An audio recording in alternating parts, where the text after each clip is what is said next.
I already have the data now that I need so that I can instruct the child in the way that is going to work best for them. And that's what's most important. So.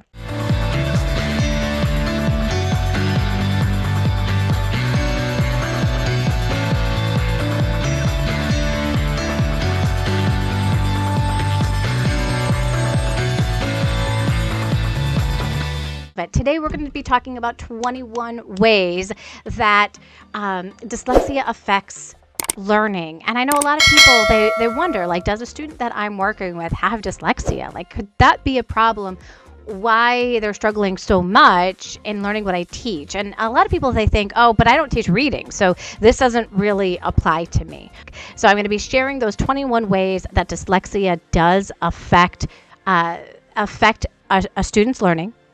One of the things I want to make sure that everybody understands is that dyslexia kids are not dumb. Okay, they're actually very smart. They're extremely intelligent individuals, and they have a high IQ. So when a lot of people especially in the United States, we think, oh, if a child is struggling with reading, oh, they just might not be that smart, right? Like school might not be their thing. But I want you to think about this instead. Their IQ is a lot higher. They just happen to struggle with reading. It doesn't mean they can't learn, but I am going to be showing some different learning things that can play a part into why they're struggling. So just some things. So we've talked a lot about here some of those different things and how dyslexia can affect it. They're going to have difficulties with the phonological processing, the concentration, even personal organization, knowing left from right, days of the week, the alphabet, telling time, their self-esteem,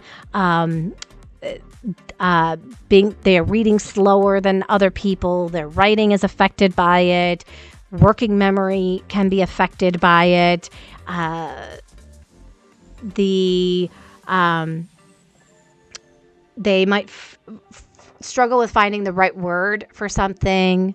They will have difficulties with words that have multiple meanings, being able to rhyme, understand jokes, speak out loud in front of people or read out loud in front of people, and listening and taking notes will be difficult for them. Expressing their feelings will be difficult, and memorizing information for text. So lots of information there for you guys to really think about. And if you want to know, how to spot dyslexia in your student, all you have to do is go to the description of this video, and I have put a link there for a free workbook so that you can be able to know more about dyslexia. And also I have a checklist of things that you can kind of go through along with strengths and weaknesses, because remember, it's not just about what they can't do, but it's also what do they excel at. They will just astound you in so many different ways. So focus as well when you do get to know if a student has dyslexia. Focus as well on how these kids excel and really bring out those strengths as well. Bring in their interests when you are reading things. They have to read so many things that they are not interested in, right?